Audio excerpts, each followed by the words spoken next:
ये सॉन्ग सुनो, फिर सॉन्ग के अंदर छुपा राज बताऊंगी। বয়স মাত্র 24, তবে এমন কোনো ট্রফি নেই যেটা জিততে বাকি আছে। আর্জেন্টিনার ম্যাচ মানে ছোটবেলায় যখন ভাই আর পাড়ার বাচ্চাদের সঙ্গে आपने इस খেলতেন सॉन्ग তখন को আর किसी ना किसी प्लेटफॉर्म पर तो जरूर सुना होगा। ये सॉन्ग नॉर्मल में जितना क्रिपी लगता है उतना है नहीं, बस सुनने का तरीका अलग है। इस रोंगटे खड़े कर देने वाले सॉन्ग को जब आप लाइक का बटन दबाकर रिमिक्स पर क्लिक करके स्पीड को 0.3x करके सुनोगे तो आपको अजीब और डरावनी क्रिपी आवाज सुनाई देगी। यकीन नहीं होता तो इसे ट्राई करके देख लो। আজ আমি তোমাদেরকে দেখাবো একটা জিন্দা খবর দেখতে ঠিক কেমনটা হয়, আর তোমরা ভিতরটা দেখলে পুরোপুরি চমকে যাবে। তাই এই জিনিসটা দেখার জন্য আমি আমাদের লোকেরা বলে প্রত্যেকদিন বাস করা ভালো, কিন্তু আমি বলি বিয়ে।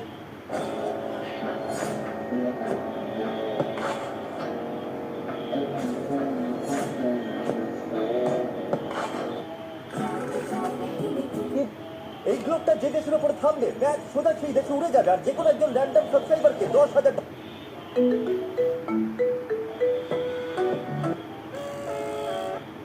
মেসির যুগের পর আর্জেন্টিনার পরবর্তী কিংবদন্তি কে হতে পারে? চলুন দেখে নেওয়া যাক। কোন দেশের কাছে সবচেয়ে বেশি? এখন তোমাদের আমি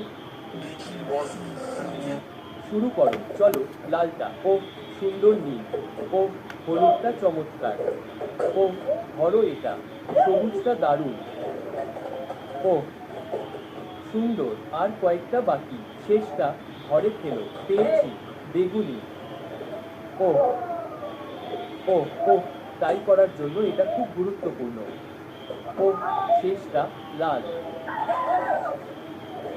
ও চলো চলো, বাকিগুলোও নাও, সুন্দর, ওগুলো ধরো, চমৎকার, আর শেষ তিনটে,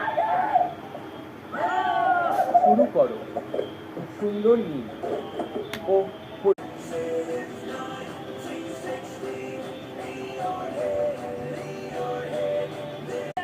আমার বাঁ হাতটা আটকে গেছে।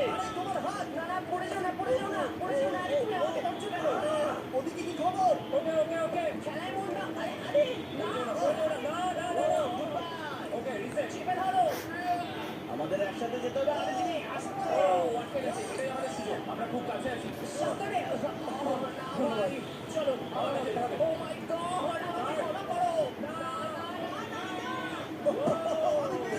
জিতে গেছি। সাবস্ক্রাইব।